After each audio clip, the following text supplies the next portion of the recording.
Bien, bonjour à tous. Nous sommes très contents, comme d'habitude, de vous accueillir pour cette nouvelle édition de Midi Minatech. Et alors tout d'abord, je voudrais vous annoncer le prochain Midi Minatech. Un sujet vachement intéressant, effectivement, puisqu'il s'agit de s'interroger sur comment est-ce que les vaches peuvent être à l'origine d'innovations technologiques. Effectivement, nous aurons le plaisir d'accueillir Fabienne Blanc, professeure en sciences animales à Vet Agro Sup, chercheur à l'UMR herbivore de l'INRAE Vet Agro Sup, et Pascal Maillet, directeur de recherche au CEA Leti, directeur scientifique du département des technologies pour la biologie et la santé. Et donc, effectivement, ils vont essayer de nous parler, de nous expliquer comment est-ce que on peut utiliser des innovations technologiques pour soutenir l'élevage laitier en particulier. Donc, j'espère que c'est un sujet qui vous intéressera et que vous serez parmi nous. Et puis, aujourd'hui, nous avons le plaisir d'accueillir Julien Badreau, directeur de la recherche, et Joanne Fouché, PDG, de Pollen Métrologie. Et donc, tous les deux viennent nous parler donc de leur activité, de l'activité de Pollen qui s'est développée depuis quelques années, mais qui prend énormément d'ampleur. Et ils viennent nous expliquer comment est-ce que l'intelligence artificielle peut accompagner la nanométrologie. Joanne, oui. Julien, la parole est à vous. Merci beaucoup.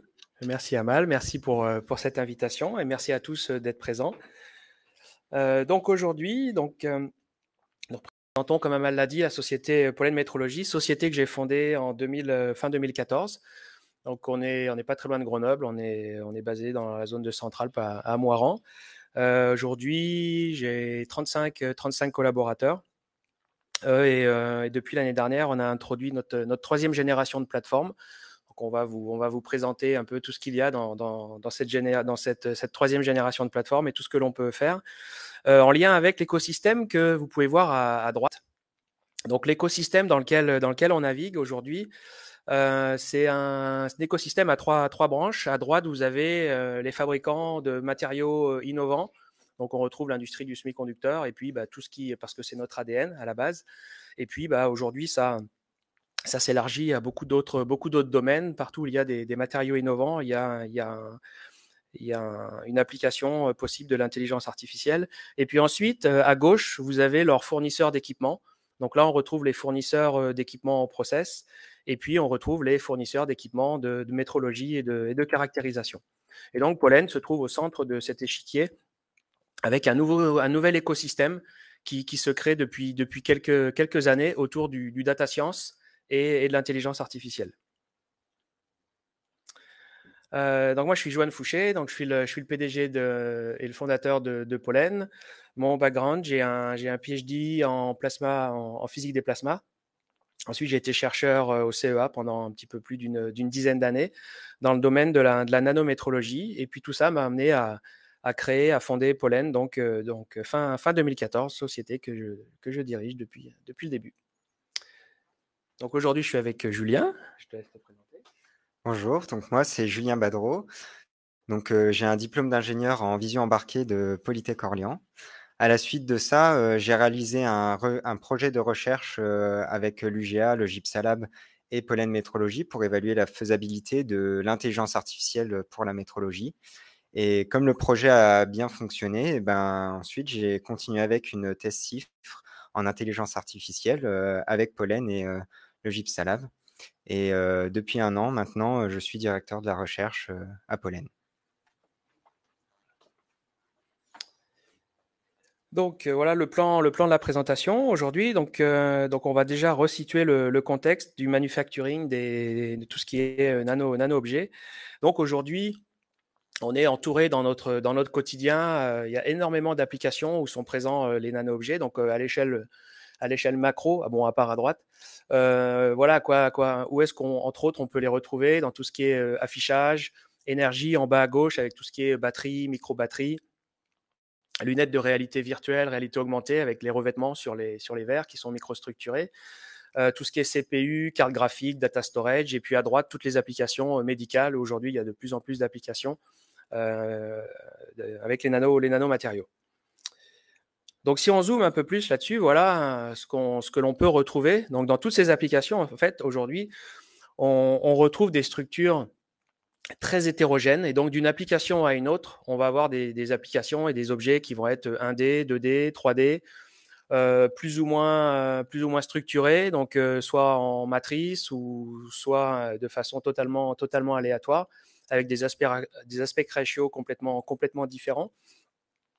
Donc ça, c'est une des choses qui est importante dans ce domaine et un paramètre très important par rapport au développement d'une technologie d'intelligence artificielle, ce côté hétérogène et ce côté très variable pour un même domaine. Si on prend les nanophiles ou les particules, pour un même domaine applicatif au niveau de la R&D, avant d'optimiser un procédé, il va se passer énormément d'étapes, énormément de variations de paramètres qui vont engendrer énormément de variations géométriques. Et c'est ça aujourd'hui qui est à l'origine de l'intérêt d'utiliser l'IA, dont on va vous parler justement après. Donc aujourd'hui, tous ces objets, il y a une discipline qui est la métrologie, qui est la science de la mesure, qui est quelque chose d'extrêmement important. Dès lors qu'on veut introduire et produire de façon reproductible des matériaux innovants, derrière, il faut effectivement toute une kyrielle de microscopes. Donc, plus spécifiquement liés aux nanomatériaux, entre autres, il y a deux équipements qui sont incontournables, c'est la microscopie électronique à balayage et la microscopie électronique à transmission. Et ces techniques permettent d'avoir un rendu, donc à travers les capteurs, d'avoir tout un ensemble d'images qui permettent ensuite, une fois qu'elles sont analysées, de récupérer des caractéristiques dimensionnelles, que ce soit des aires, des périmètres, des angles, des rapports de paramètres. Voilà. Et à partir de là, on peut arriver à contrôler un procédé industriel. Donc maintenant, ces équipements en général, donc ils sont livrés avec un logiciel qui permet de piloter le hardware. Et puis à côté de ça, il y a tout un ensemble de logiciels open source ou qui peuvent être livrés avec l'équipement pour faire du traitement d'image. Et aujourd'hui, effectivement, la problématique, c'est que la plupart de ces logiciels intègrent des approches de traitement d'image traditionnelles. C'est des logiciels et des architectures logicielles qui n'ont pas été conçues à la base pour intégrer des algorithmes d'intelligence artificielle. Et donc, il y a des problématiques. Ces problématiques, c'est que le traitement d'image traditionnel ne peut pas répondre aux problématiques R&D de par les grandes variabilités d'une image à une autre pendant un cycle de R&D. Et c'est ce qui fait que donc, ces logiciels ne sont pas robustes et donc il y a des cycles R&D qui s'allongent.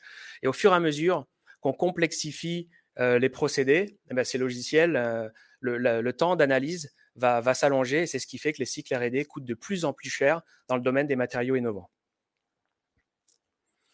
Donc, si on revient, donc c'est ce qui explique aujourd'hui qu'il y a un nouvel écosystème qui est en train de se construire.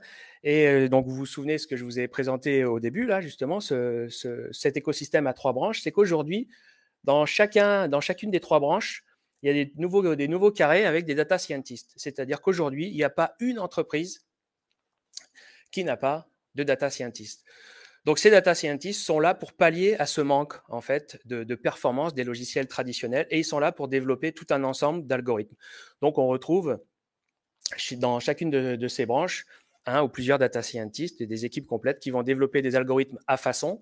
Donc, le gros avantage, c'est que comme ils ont accès aux données, puisque les données sont extrêmement confidentielles dans le domaine des matériaux, donc ces data scientists, le fait d'avoir accès aux données, vont pouvoir développer des algorithmes à façon et vont pouvoir permettre à leurs collègues ingénieurs process ou matériaux de pouvoir analyser ces données. La problématique, c'est qu'il y a très peu de user experience. Ça veut dire quoi? Ça veut dire que les algorithmes, développer un algorithme, ce n'est pas un logiciel. D'accord? C'est un algorithme, comme son nom l'indique, et ce qui fait que derrière, il faut s'approprier ce genre d'algorithmes qui, en général, sont très scientifiques. Donc, il y a beaucoup de paramètres à tuner. Et c'est ce qui fait que l'expérience utilisateur est très faible et donc l'efficience au final d'utilisation est relativement faible. Et donc c'est là où il y a aujourd'hui une application qui est extrêmement intéressante de mettre au centre de ça l'intelligence artificielle qui va permettre de protéger la confidentialité des données sur chacune des branches, qui va permettre d'intégrer l'expérience utilisateur pour arriver à rendre facile l'utilisation de l'intelligence artificielle et qui va permettre de créer le lien entre des acteurs d'un écosystème où toutes les données sont confidentielles, mais ça va pouvoir permettre de créer le lien pour qu'ils puissent travailler ensemble sans jamais enfreindre la propriété intellectuelle de chacun. Et donc, tout ça va au bénéfice de ces écosystèmes et des différentes industries liées, puisqu'ils vont pouvoir innover beaucoup plus rapidement. Oups.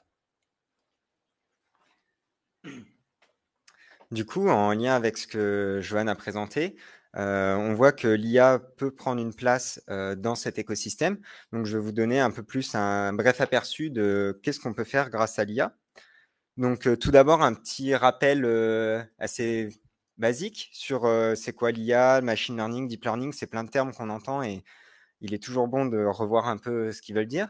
Donc là, l'intelligence artificielle, c'est globalement tous les systèmes qui sont intelligents, ou en tout cas qui ont l'air intelligents. Ils n'ont pas besoin d'être très complexes pour être intelligents dans des cas assez simples. À partir de tous ces systèmes, on vient dériver ce qu'on appelle le machine learning, où le machine learning, ça va être des programmes, des logiciels, des algorithmes qui ont la capacité d'évoluer juste avec des nouvelles données, sans être explicitement reprogrammés par un être humain. Et enfin, à partir de ces algorithmes de machine learning, il y a plein de choses traditionnelles qui sont faites depuis les années environ 1970, 1980, peut-être même avant. Il y a maintenant ce qu'on appelle le deep learning. Donc, c'est toutes ces approches de machine learning qui sont basées sur des réseaux de neurones. Donc, les réseaux de neurones, c'est juste des petites fonctions mathématiques qui, assemblées les unes avec les autres, permettent de résoudre des tâches prédéfinies. Donc, pourquoi ces méthodes de deep learning sont arrivées maintenant comme s'imposant un peu partout dans toutes les applications? Donc, le deep learning, plutôt les réseaux de neurones, ça a commencé vers les années 70-80. Il y a des premières approches qui ont montré la faisabilité. Et assez rapidement, ça s'est arrêté par manque de puissance de calcul.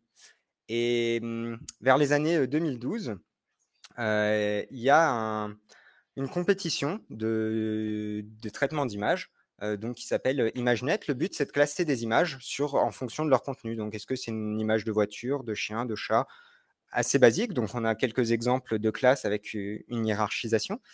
Et en 2012, il y a un premier réseau de neurones qui s'appelle AlexNet qui a battu tous les compétiteurs de cette compétition. Mais pas juste, ils ont eu les meilleures performances, ils ont eu les meilleures performances d'une grande marge.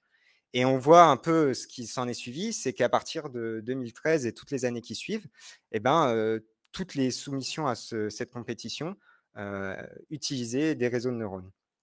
Et donc, si bien qu'on a atteint aujourd'hui un niveau de performance sur cette tâche particulière qui est de classer des images en fonction de leur contenu sur un grand nombre d'images à des performances de l'algorithme qui sont supérieures aux performances d'un être humain individuel, sachant que cette classe d'images, elle varie très largement jusqu'à les différentes espèces d'animaux. On peut voir là les différentes races de chiens, mais aussi des variétés de plantes, etc. Donc, on peut comprendre que c'est une connaissance qui est gigantesque à emmagasiner pour un seul être humain. Et c'est une tâche qui est extrêmement spécifique. L'algorithme, il sait juste dire si il y a une classe sur l'image. Et les classes qu'il n'a jamais vues, il ne sait pas en dire. Et avec ça, monte aussi le coût de calcul. Donc maintenant, des algorithmes de ce type-là, sur ce volume de données-là, ça peut prendre plusieurs jours à entraîner sur des serveurs de plusieurs GPU, donc cartes graphiques. Donc il y a une vraie barrière de coût.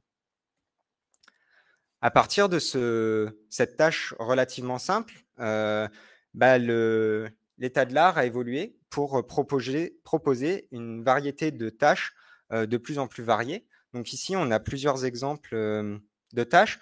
Donc on a tout d'abord ici en haut du traitement de texte. Donc là, le but, c'est que l'algorithme doit répondre à des questions qu'on lui pose. Donc en vert, on voit la réponse de l'algorithme à la question en se basant sur le petit extrait de texte rouge. Ensuite, on a aussi des traitements de séries temporelles. Donc, les séries temporelles, ça va être prédire les futurs points de données.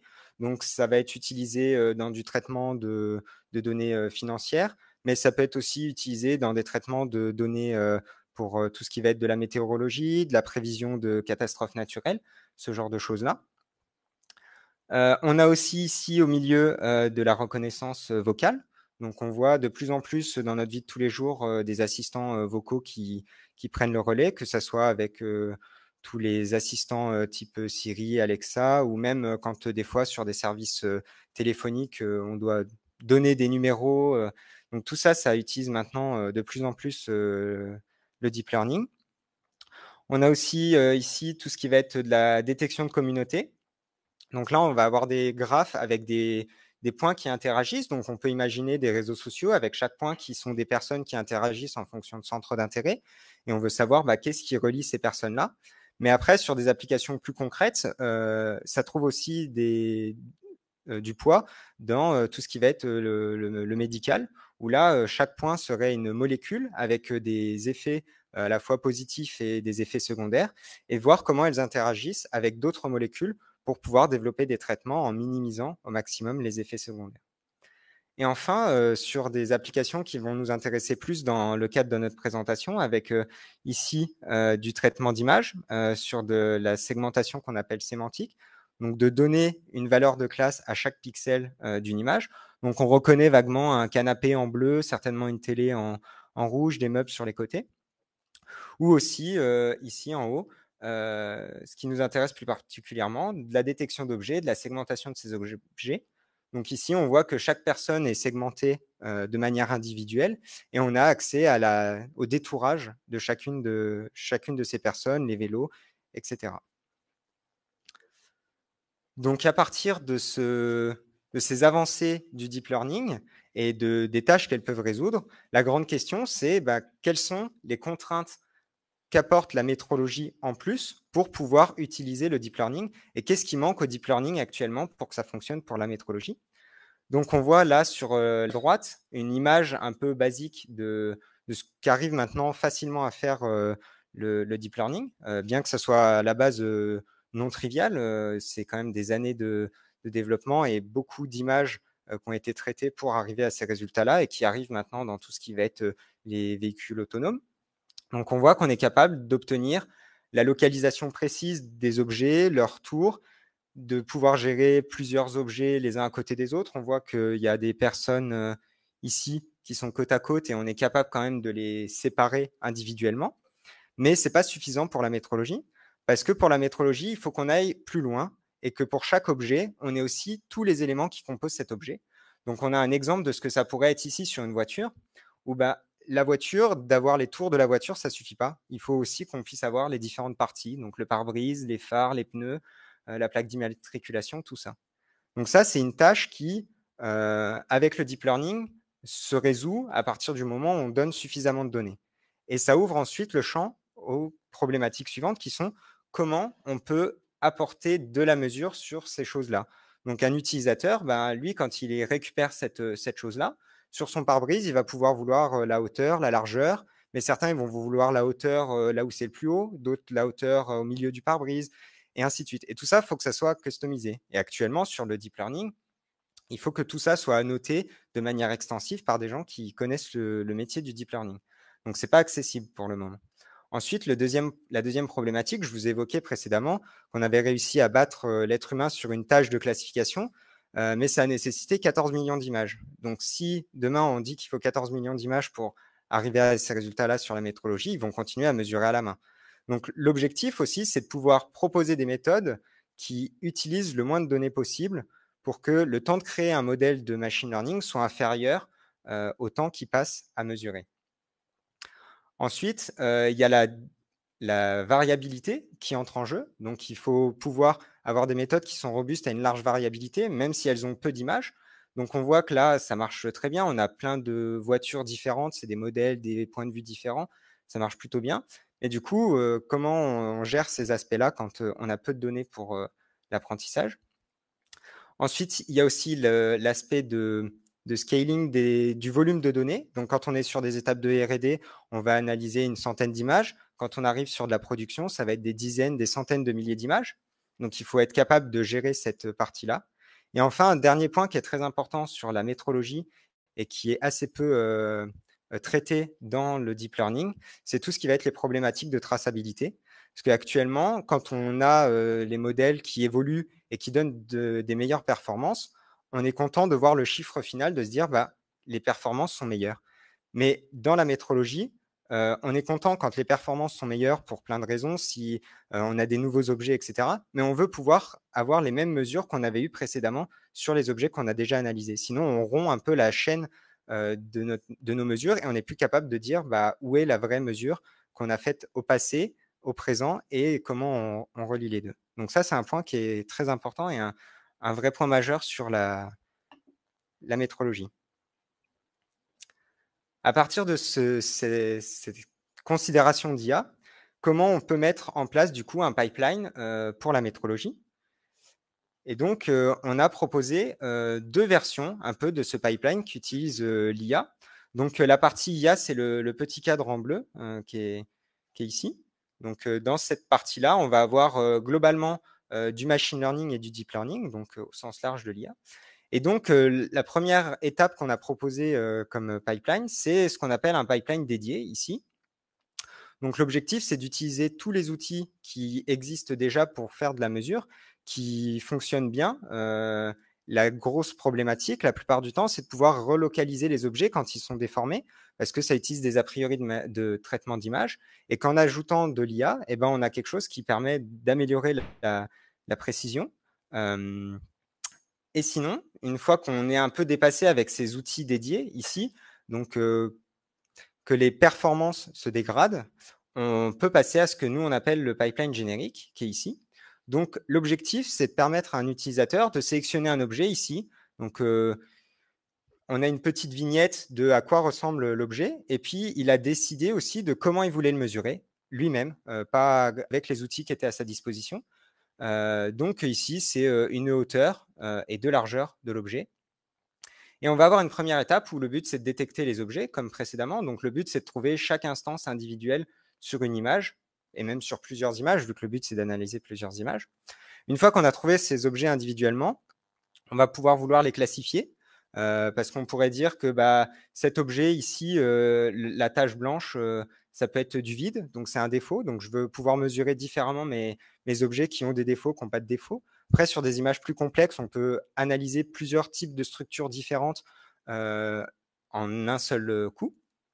Une fois qu'on a trouvé et classé ces images, on veut pouvoir gérer la déformation de ces objets. Donc ici, on voit que c'est un peu plus étroit que ici. Donc il faut pouvoir traquer toutes ces petites déformations pour pouvoir faire la mesure correctement ensuite. Et ensuite, on arrive sur des approches plus traditionnelles de traitement d'image et de machine learning, mais qui ont des inputs par rapport aux méthodes classiques précédemment utilisées, beaucoup plus raffinées parce qu'elles ont plus d'informations que ce qu'elles avaient au démarrage d'avoir une image complète comme ça. Et donc, dans ces algorithmes de mesure, on a tout un jeu d'outils pour avoir des lignes, des segmentations, des contours, des contraintes, pouvoir spécifier que bah, cette mesure-là, elle doit être verticale, cette mesure-là, elle doit être horizontale, puis cette mesure-là, elle doit être à tant de nanomètres du haut. Toutes ces choses-là, c'est des choses que, grâce à notre boîte à outils, on peut customiser et l'utilisateur est libre de mesurer de la façon dont il veut. Enfin, comme on est dans un contexte d'automatisation, le but, c'est de lancer l'analyse sur des milliers d'images, mais on veut quand même pouvoir avoir un feedback sur comment se sont déroulées ces analyses. Et donc, on a une dernière brique qui est des algorithmes de qualité qui vont dire bah, à quel point on est confiant des résultats qu'on fournit la machine et que l'utilisateur est à aller voir que les résultats qui sont peu fiables pour corriger seulement certains de ces points-là. Donc, Joanne va vous présenter quelques exemples d'applications. Merci. Donc là, si on fait le lien avec ce que je vous ai dit tout à l'heure, donc au début, Pollen s'est construit beaucoup autour de tout ce qui était industrie du semi-conducteur parce que c'est une industrie qui est très mature, qui existe depuis plus de 50 ans et au niveau automatisation, c'est quelque chose de très poussé. Et à côté de ça, nous, on a toujours eu cette vision et cette vue de développer une architecture qui soit totalement transverse et multi-applicative. Et c'est ce qui se passe aujourd'hui. C'est qu'il y a des nouvelles industries maintenant qui arrivent, qui ont compris l'avantage de l'intelligence artificielle et ce que ça pouvait apporter en termes de proposition de valeur.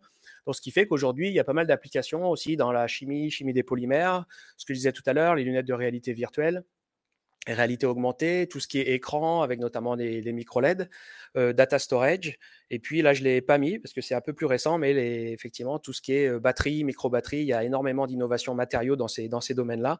Et ça y est, ce sont des secteurs qui sont prêts à recevoir ce genre d'innovation, ce genre d'innovation logicielle avec l'intelligence artificielle embarquée. Donc maintenant, concrètement, voilà un premier exemple. Donc on imagine des experts matériaux ou métrologie qui veulent créer très facilement, sans rien connaître à l'IA, qui veulent créer des modèles qui puissent enrichir entre collègues et puis se partager. Donc là, en gros, ils ont à disposition tout un ensemble d'outils, au même titre que vous avez accès à un ensemble d'outils quand vous faites une présentation PowerPoint.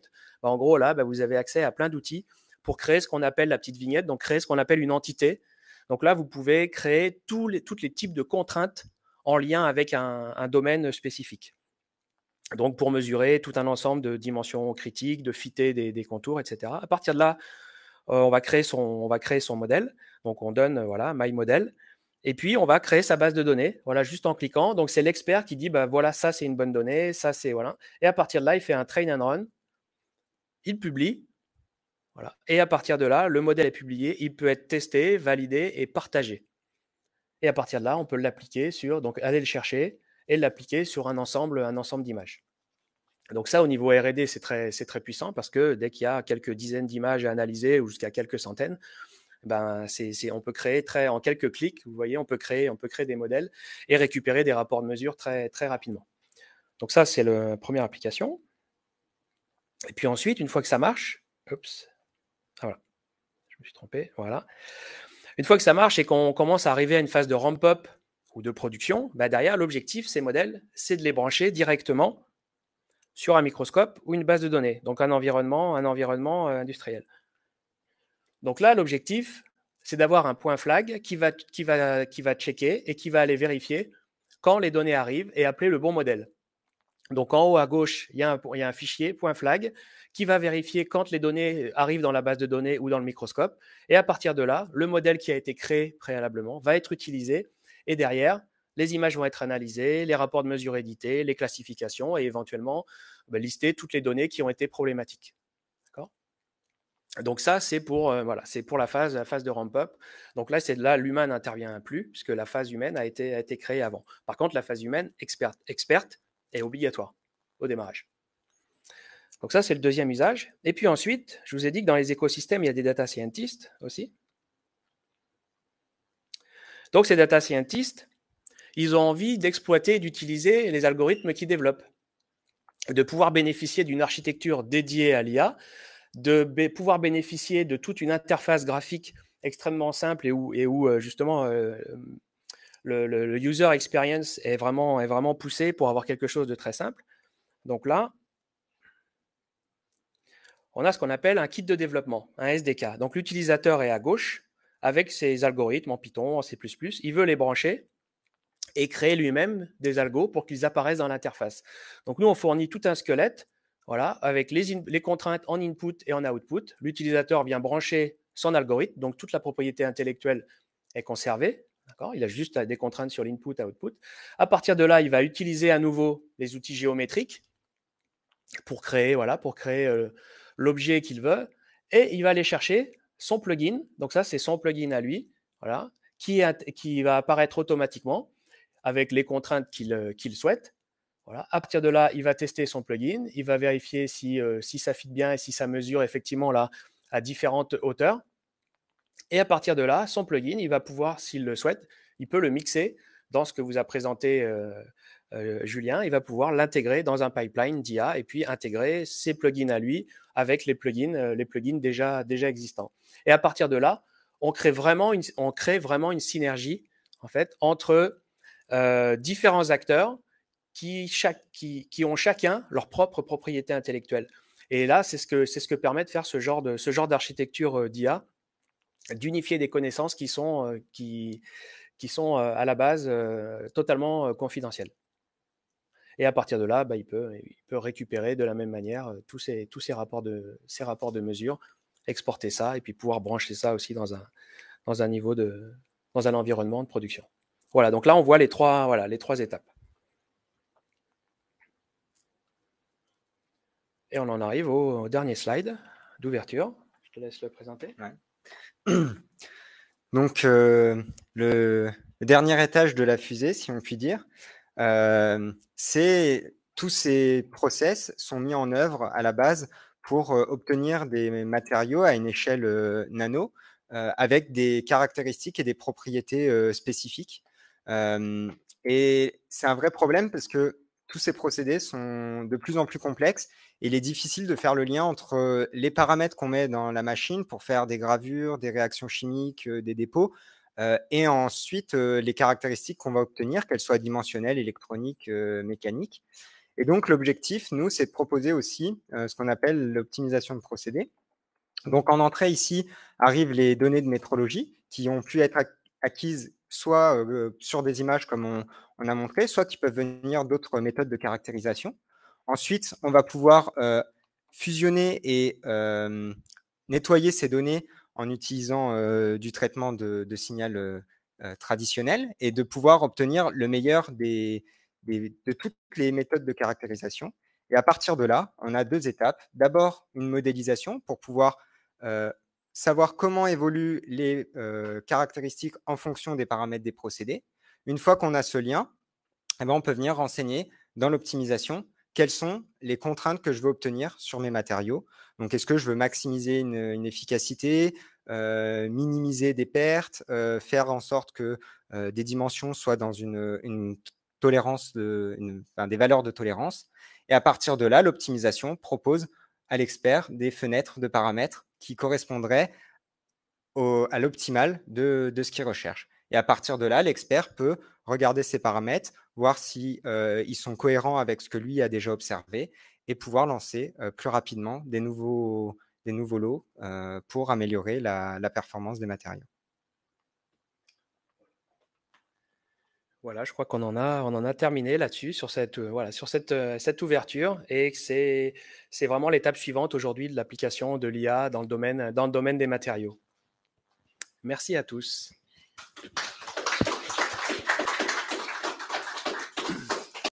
Merci beaucoup, Johan. Merci, Julien, pour cette présentation. Et maintenant, elle est ouverte aux questions. Et donc, on va prendre soit des questions de la salle, soit des questions à distance. On va voir s'il y en a. N'hésitez pas. Alors, les questions à distance, je vais les lire. C'est pour ça que je m'écarte et je vais les lire à haute voix si on a des questions à distance. Alors, y a-t-il des questions de la salle? Tout était clair? OK. Alors, on a une question en distance. Quelle est la configuration informatique minimum nécessaire pour pouvoir utiliser vos outils? Ah là, je laisse Julien répondre. Alors, sur les configurations, on va avoir différents niveaux nécessaires. Le premier niveau, sur tout ce qu'on a montré avec du machine learning et du traitement d'images, on va pouvoir avoir un ordinateur portable classique avec quelque chose comme Windows 10. Je n'ai pas les spécifications exactes, hein, mais sur un ordinateur portable classique, ça va fonctionner. Ensuite, quand on va vouloir passer sur du deep learning, donc on peut déjà faire beaucoup de choses juste avec du machine learning. Dès qu'on veut passer sur du deep learning, il faut forcément après avoir plus une infrastructure type serveur. Alors sur des ordinateurs portables ou desktop avec une carte graphique, ça va pouvoir suffire. Mais après, nous, l'objectif, il est plus d'avoir le logiciel sur un serveur pour pouvoir ensuite gérer les différents utilisateurs et les bases de données qui viennent des clients. Mais globalement, on peut commencer avec un ordinateur portable classique. Sans spécification particulière, quoi. Non, quelque chose qui a moins de 5 ans quand même. Pas... On a fait le test dans des écoles, justement, dans des écoles d'ingénieurs avec la dernière année, là, c'était à l'ENSIMAG, non? À l'ENSIMAG, ouais. Et donc, ils étaient tous venus avec leur PC portable et ils ont fait tourner sans problème. Très bien. Toujours pas de questions en salle? Si. Très bien. On va en prendre une. Merci pour la présentation qui était très claire. Est-ce que vous avez fait des études sur des objets d'intérêt biologique? que là, on voit beaucoup de matières inertes et autres, mais sur les cellules, sur des tissus biologiques ou autres, on sait que la reconnaissance d'image aussi, c'est certainement peut-être vos concurrents, mais travaillent beaucoup sur ces aspects-là.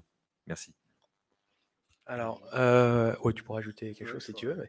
Mais oui, alors c'est une très bonne question. Aujourd'hui, effectivement, dans ce domaine-là, il y a pas mal de nouveaux acteurs en fait qui sont en train de se créer. Alors, il y a déjà des choses qui existent dans le domaine de la biologie. On nous a pas attendu dans ce domaine-là.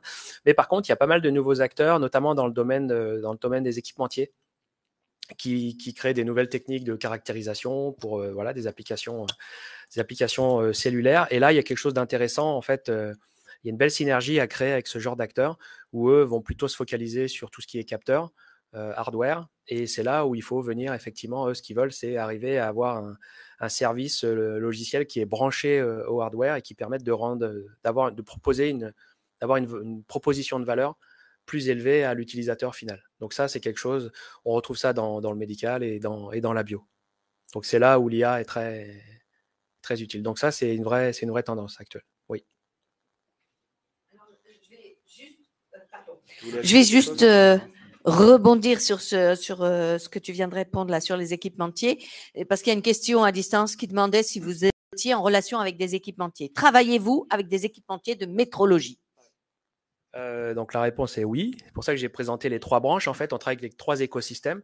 Donc on a des clients aussi bien côté fabricant, utilisateur final ou fabricant matériaux que équipementier process, que équipementier métrologie. Parce qu'on retrouve systématiquement ce qu'on mettait sur le slide, les petits bonhommes bleus qui sont justement ces experts matériaux, ces experts en métrologie. Donc oui, on travaille avec ces équipementiers. Et pour ces équipementiers donc de métrologie, eux, ce qui les intéresse, c'est notre SDK, c'est notre kit de développement qu'ils vont utiliser comme un microservice. C'est-à-dire qu'eux, ils ont une plateforme de data management qui est liée à leur équipement, qui en général, l'équipement a un certain âge. Donc c'est quelque chose en général où l'IA n'a pas été, l'équipement n'a pas été conçu pour justement avec un logiciel dédié à l'IA. Donc ils vont utiliser notre kit de développement qui vont pouvoir venir brancher à leur plateforme de data management et à partir de là fournir une valeur ajoutée à leurs clients qui va acheter le hardware plus notre logiciel qui sera branché, qui sera livré avec l'équipement. Et le gros avantage, c'est qu'en général, tous ces équipementiers ont déjà des algorithmes ou des librairies qu'ils ont développées depuis des années, donc ils ne veulent pas les perdre. Donc le gros avantage, c'est pour ça qu'on vous a montré la 3e application, de créer des plugins, c'est de garder cette propriété intellectuelle qu'on ne veut pas perdre et de pouvoir très facilement les intégrer grâce à un kit de développement. Et donc on crée une synergie. Et chacun son métier. Voilà. Oui, chacun ça, son en fait. métier. C'est Oui. ça la grosse valeur ajoutée. Mais y a-t-il, alors ça c'est une question de moi, mais ça rebondit là-dessus. Est-ce qu'il n'y a pas la possibilité d'imaginer de travailler avec les équipementiers pour concevoir maintenant les équipements à la base, intégrant déjà ce type qui soit configuré pour accueillir ce type d'application? Ouais, aujourd'hui, c'est la tendance. C'est-à-dire qu'aujourd'hui, ce que l'on voit sur sur les équipementiers déjà existants, déjà des très gros groupes, aujourd'hui, tous les nouveaux microscopes sont conçus pour recevoir de l'IA. Alors, il y a déjà de l'IA que eux intègrent pour régler des colonnes automatiquement, des choses comme ça. Et puis à côté, aujourd'hui, il y a cette demande de leurs clients d'avoir un service autour de l'analyse de données qui n'était pas présent avant. Donc effectivement, aujourd'hui, sur tous les nouveaux microscopes à venir, avec par quasiment l'ensemble des équipementiers, il y a cette synergie qui se crée. Donc ça, c'est une vraie tendance. Et tous les nouveaux équipementiers, donc il y a pas mal de startups dans ce domaine qui se créent, avec justement où il y a des ruptures techno sur des nouveaux capteurs, des choses comme ça, selon les domaines. Sur ces équipementiers-là, ceux qui ne prennent pas le virage de l'IA se feront dépasser très rapidement. Voilà. Très bien, merci beaucoup, Johan. Une question en salle? Oui, merci pour cet exposé qui était très clair. Je voudrais savoir, Pas, le micro n'est pas... Il est en mute? Non, il n'est pas devant la bouche. Il n'est pas devant la bouche. Est-il devant ma bouche? Voilà. Quel logiciel utilisez-vous? Des logiciels du domaine public, je veux dire pour l'apprentissage profond, pour la reconnaissance, etc. Ou bien vous les payez? Est-ce que ce sont des boîtes noires? Quel contrôle avez-vous sur les parties que vous importez, qui ne sont pas écrites par vous? Alors maintenant, sur tout ce qui va être deep learning et intelligence artificielle, il y a beaucoup de frameworks qui sont proposés à l'usage public. Donc, c'est principalement du développement qui est fait en Python. Et donc, en fait, l'idée, je vous ai montré sur le petit slide, l'IA avec le deep learning, ça va être ce qu'on appelle des couches de différentes petites fonctions qu'on assemble entre elles. Et en fait, toutes ces petites couches, eh ben, avec tous ces frameworks, on peut les assembler comme on veut. C'est comme un peu un petit jeu de Lego, mais avec des maths. Et donc, tout ça, nous, on utilise les frameworks classiques comme PyTorch, TensorFlow en Python. Et ensuite, tous ces algorithmes, une fois que nous, dans la partie recherche, on les stabilise pour qu'ils soient utilisables par des experts en un autre domaine que l'IA. Ensuite, nous, c'est intégré dans notre produit. Donc, cette fois en C++ pour avoir des performances plus élevées. Alors, on a une question à distance qui concerne encore le logiciel. Est-ce que le logiciel de deep learning, il tourne chez le client ou c'est du SaaS? Alors là, pour moi, c'est du jargon. Tu veux répondre? Comme tu veux. Vas-y, je peux compléter. Alors, actuellement, nous, dans le secteur du semi-conducteur, là où on a commencé, c'est impossible de fonctionner en software as a service pour le SaaS, parce que les données peuvent pas quitter le site. Donc, il faut fournir aux clients la possibilité de le faire sur leur propre serveur. Et c'est là, en fait, qu'a été tout le challenge pour nous, parce que tous ces algorithmes, à la base, quand le modèle il est créé, pour l'entraîner, il faut un expert derrière pour ajuster les petits paramètres pour que ça fonctionne, etc. Donc nous, on a beaucoup travaillé avec toutes les données qu'on a pu voir passer. Comment on peut ajuster ces paramètres de manière automatique ou au mieux pour que le client puisse le faire chez lui lui-même. Et après, il y a eu tout le challenge aussi logiciel, de fournir un logiciel clé en main qui permet de gérer toutes ces considérations-là. Parce qu'actuellement, la très grande majorité de tout ce qu'on trouve sur du deep learning avec des utilisateurs finaux, les utilisateurs peuvent que utiliser les modèles. Ils ne peuvent pas les entraîner. On a plein d'applications, même sur mobile, on peut faire ça. On prend une photo, il y a plein de choses de machine learning, deep learning qui fonctionnent, mais on peut jamais quasiment entraîner ces modèles-là. Et ça a été ça notre plus gros challenge pour pouvoir fournir ça aux utilisateurs. Super, Johan, tu veux compléter? C'était juste pour compléter, de dire c'est pour ça qu'on a mis 8 ans pour développer ce genre de technologie, parce que les contraintes sont vraiment énormes. Initialement, je pense qu'on ne pouvait pas rentrer avec plus de contraintes avec l'industrie du semi-conducteur. Donc aujourd'hui, tant mieux, ça bénéficie à d'autres secteurs. Mais effectivement, l'industrie du semi-conducteur, la moindre information sur l'architecture, une nouvelle architecture d'un composant, ils savent que c'est mort. Donc nous, ça a été une des contraintes fondamentales.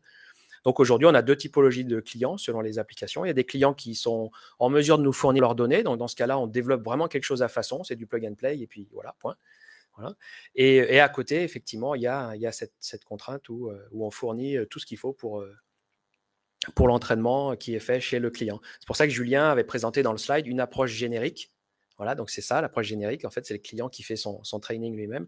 Et l'approche dédiée, où là, on nous envoie tout et nous, on développe quelque chose clé en main et ça tourne. Voilà. Très bien, merci Johan. Est-ce qu'on a encore une question? Oui, en salle. Et puis, on a d'autres questions en ligne. Comprendre. Oui, bonjour. C'est à propos de votre slide sur le flow. Vous avez une boîte qualité à la fin. Je voudrais savoir si vous faites de la qualification de ce flow, de la certification ou c'est autre chose. Non, là, sur cette partie-là, c'est vraiment des considérations plus, on va dire, de traitement du signal, sur savoir ce qu'on a trouvé, nous, dans l'image, est-ce que ça colle avec des choses qu'on s'attend ou est-ce que les données sont un peu délirantes par rapport à ce qu'on a déjà vu. Mais c'est beaucoup plus des considérations, on va dire, traitement d'image et traitement du signal pour dire à l'utilisateur la mesure qu'on a obtenue, nous, on l'estime correcte ou pas. Mais il n'y a pas de qualification particulière. Bien, merci. On a une question, on a des questions à distance, on va les prendre. Donc, la solution est-elle à ce jour limitée aux images ou permet-elle de traiter aussi des données temporelles? Euh, Alors pour l'instant, la technologie, on l'a construit principalement autour des images, parce que c'est le secteur que Pollen a développé principalement, la microscopie. Donc ça pourrait être aussi de la microscopie optique, mais ça reste toujours des images. Et sur tout ce qui va être série temporelle, c'est des choses qui sont en développement chez nous, plus en lien avec l'optimisation de procédés. Mais c'est pas encore actuellement présent dans notre logiciel. D'accord, c'est une Ouais, perspective. c'est quelque chose, ouais, c'est la première version bêta du produit sur ce genre d'application, que ce soit série temporelle ou on va dire autres paramètres que des images. Ça commencera à sortir et sera disponible pour les premiers clients sur la deuxième moitié d'année. Voilà. Et ensuite, il y aura une release produit complète en 2023. Voilà. Très bien. Eh bien, écoute, on a encore une question alors, c'est sur 2 secondes. On va la voir, la question. Ouais, ouais. Hein? Avez-vous une certification RGPD, CNIL, ISO ou autre permettant d'assurer aux utilisateurs la transparence et la protection de leurs données sensibles? Eh ben ouais, c'est une très bonne question puisque c'est ce qu'on est en train de mettre en place justement. Alors je me souviens plus parce qu'on a notre responsable qualité justement qui est en train de plancher là-dessus pour avoir la certification ISO 9001 et puis l'autre cybersécurité ISO 27000 je sais plus combien 27001. Donc on est en plein dedans pour que tout ça se mette en place vraisemblablement autour de 2023. Voilà, donc on est en plein dedans parce que c'est aussi des demandes que l'on a, notamment sur à partir du moment où il y a des échanges, l'injection de modèles, échange de modèles, quand le client peut nous renvoyer un modèle, nous on peut ajouter des choses pour les renvoyer, il faut être sûr que personne ne peut remonter aux données du client. En fait. Voilà. D'accord, très bien. Donc, j'espère Merci que ça beaucoup. répond à la question. Oui, je pense que ça répond. On a encore une dernière question en salle. Certaines personnes sont allergiques au pollen. Quels sont vos compétiteurs? Et question plus sérieuse, est-ce que vous avez utilisé votre algorithme, en tout cas la technique, sur de l'imagerie pour l'astronomie? Pour l'astronomie, alors il y a deux questions en une. Donc la première sur les compétiteurs. Ok, donc sur les compétiteurs, nous aujourd'hui, ce que l'on voit dans notre écosystème, vraiment avec une approche de plateforme transverse dédiée aux matériaux. Et aujourd'hui, nos plus gros concurrents, ce sont nos clients. Voilà. C'est-à-dire qu'il y a des data scientists chez tous nos clients. Donc ils essayent de faire cela en interne. Donc c'est aussi pour ça qu'on a développé cette troisième génération de plateforme pour avoir quelque chose de collaboratif à travers le kit de développement et de faire gagner à nos clients en fait aujourd'hui quelqu'un qui démarrerait un projet comme ça à zéro, qui voudrait créer une plateforme, il va falloir de façon incompressible, peu importe la taille du client, il va lui falloir au minimum 3 à 4 ans pour créer la même chose. Et donc, c'est le temps gagné en utilisant le SDK. Voilà, et en se focalisant sur le data science. Donc, c'est pour ça que nous, aujourd'hui, en termes de compétition, c'est vraiment nos clients. Voilà. Et l'autre question, c'était sur l'astronomie. Et non, pourtant, on a un astronome dans l'équipe, mais non, on n'a pas fait de choses dans ce domaine-là. Bon, j'imagine qu'il doit avoir, dans ce domaine-là, il doit avoir énormément de choses qui doivent tourner dans les labos, qui sont homemade aussi. Il y a certains domaines aujourd'hui où pour des industriels, c'est pas facile de rentrer parce que c'est des environnements très, très scientifiques. Il y a énormément de laboratoires. Et en général, les labos aiment bien avoir leur propre solution, d'avoir quelque chose de customisé pour tout ce qu'ils font en interne. Donc, il y a certains domaines aujourd'hui où c'est pas encore forcément ouvert, où c'est difficilement, l'ouverture est difficile pour ce genre de plateforme. Très bien, merci Johan.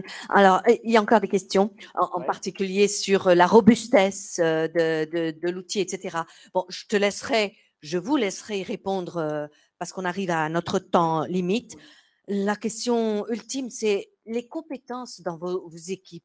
J'ai cru comprendre que tu avais des compétences, en fait, que tes collaborateurs avaient des compétences très diverses, qui ne sont Ouais, pas forcément. Mais juste un petit mot là-dessus, si tu veux bien. Oui. Bah, ça, c'est ce que j'adore et c'est ce qui me donne la banane tous les jours, en fait. C'est que sur les 35 personnes, donc j'ai 32 personnes, en fait, qui sont vraiment dans la technique, que ce soit des data scientists ou des informaticiens.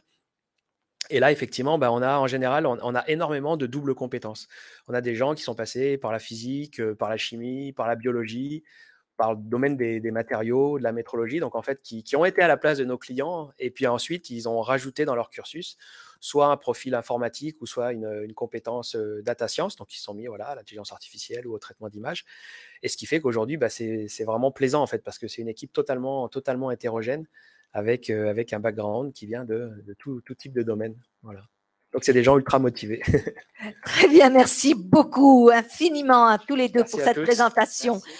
Et on espère vous revoir bientôt Avec plaisir pour la quand suite. vous aurez avancé. Bien, on vous remercie à nouveau. Merci beaucoup. Et puis, je vous donne rendez-vous donc à vendredi prochain pour un sujet vache. Voilà.